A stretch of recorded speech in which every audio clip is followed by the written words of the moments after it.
गांव की चाउमीन। गांव में चाउमीन का चलन अभी अच्छे से नहीं आया था, लेकिन सुरेश शहर से चाउमीन बनाना सीख कर गांव में ठेला लगाता है। अरे ये केचुआ है क्या भैया? कैसे खाया जाता है? अरे नहीं नहीं, ये चाउमीन है। चाउमीन शहर में खाया जाता है। कितने की दे रहे हो सुरेश? 10 रुपए की प्लेट भरकर। तभी वहां शहर से पढ़ा एक लड़का आता है। जरा एक प्लेट चाउमीन तो देना। सुरेश उसे चाउमीन देता है। उसे चाउमीन खाता देख गांव वाले भी उससे चाउमीन ले लेते हैं और खाने लगते हैं। अरे वाह सुरेश भैया, कमाल की बनाए हो। 2 प्लेट मेरे बच्चों के लिए भी पैक कर दो। बस फिर क्या था, सुरेश का ठेला लगता है और चाउमीन खरीदने वालों की लाइन लग जाती है। तभी वहां से गांव का साहूकार होकर गुजरता है। और ये क्या भीड़ लगी है? लगता है झगड़ा हो गया है गांव में। चलूं मैं अभी तो मजे ले लूं। अरे कहाँ है, इतनी भीड़ लगी है यहाँ? लड़ाई हो गई है क्या? अरे साहूकार साहब, ना ना ना, कोई लड़ाई ना हुई है। ये तो सुरेश की दुकान है चाउमीन की। हम लोग चाउमीन खाने आए हैं, आप भी खाइए ना। साहूकार चाउमीन खाता है और सुरेश की तरफ देखता है, जो सारे दिन के पैसे गिन रहा होता है। अरे सुरेश, क्या लागत है इस काम की? अरे साहूकार जी, आप अब आए हैं तो ये पूरे 10,000 रुपए ले जाइए, जो पिछले साल शहर जाने से पहले आपसे लिए थे ना। लागत तो क्या कहे, जो आपने दिया था उसी में सीखा भी है और दुकान भी खोल ली। अरे पैसे इतने जल्दी क्या जरूरत थी? कैसे जरूरत नहीं थी साहूकार जी, इतना मोटा ब्याज कहाँ से भरते। साहूकार को अब सुरेश की दुकान को हड़पने की लालच आ जाती है। नाना करते ये सारे दिन में 500 रुपए कमा ही लेता है। अरे गांव में ये ऐसे ही कमाता रहा तो कहीं ब्याज का काम ना शुरू कर दे।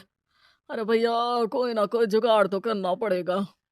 अब साहूकार घर आ जाता है और अपनी बीवी को सारी बात बताता है। हाँ जी, ये तो मैंने भी सुना है कि सुरेश के हाथ की चाउमीन नहीं खाई तो कुछ नहीं खाया। अरे हाँ हाँ, सही ही कहता है। मैं अभी खा कर ही आ रहा हूँ। अरे भाग्यवान है, कितना अच्छा हो ना अगर वो पैसा हम लोगों को मिल जाए। क्यों? हैं? हाँ, वो तो है, लेकिन कैसे?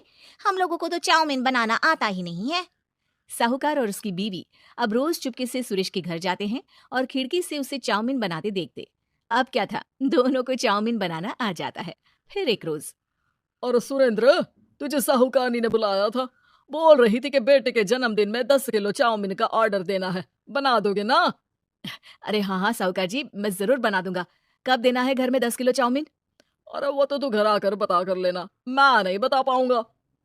ठीक है, शाम को काम निपटा कर आ जाता हूँ। सुरेश साहूकार के घर जाता है, लेकिन वहां मियाँ बीवी मिलकर उसे बंधक बना लेते हैं। अरे मुझे क्यों बांध रखा है? मुझे छोड़ दो। आज से तेरा ठेला मैं लगाऊंगा और बहुत सारे पैसे कमाऊंगा।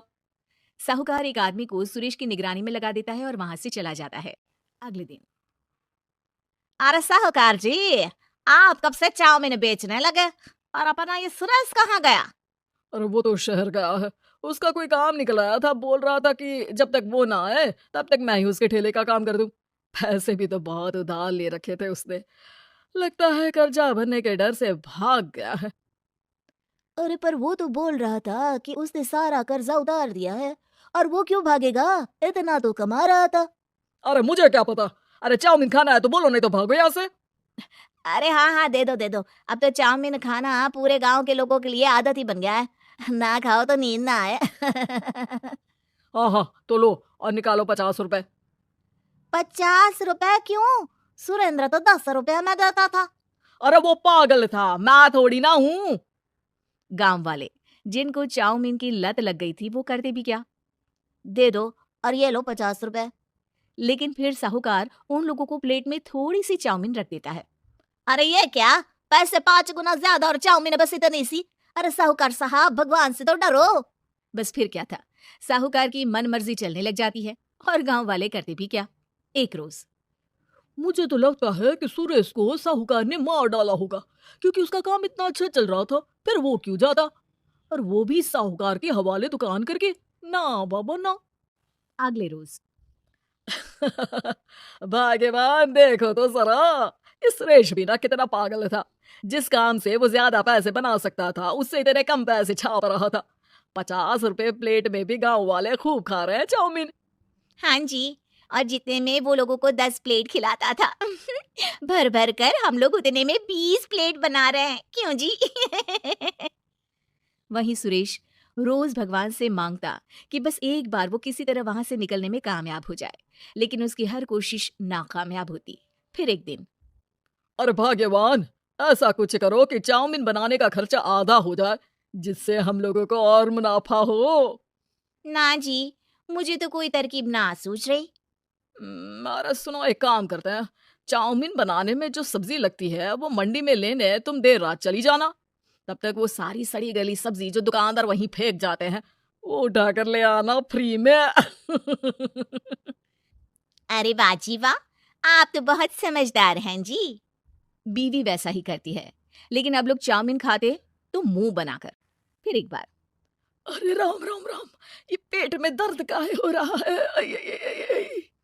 हाय रे हाय, मेरा भी पेट दर्द के मारे फटा जा रहा है। सभी को शक हो जाता है कि उन लोगों को चाउमीन खाने से ही ये बीमारी हो गई है। वहीं दूसरी तरफ जो आदमी सुरेश की निगरानी कर रहा था वो सो रहा होता है और मौका देखकर सुरेश वहां से भाग जाता है। सुरेश गांव वालों के पास जाकर उन्हें सब कुछ बता देता है।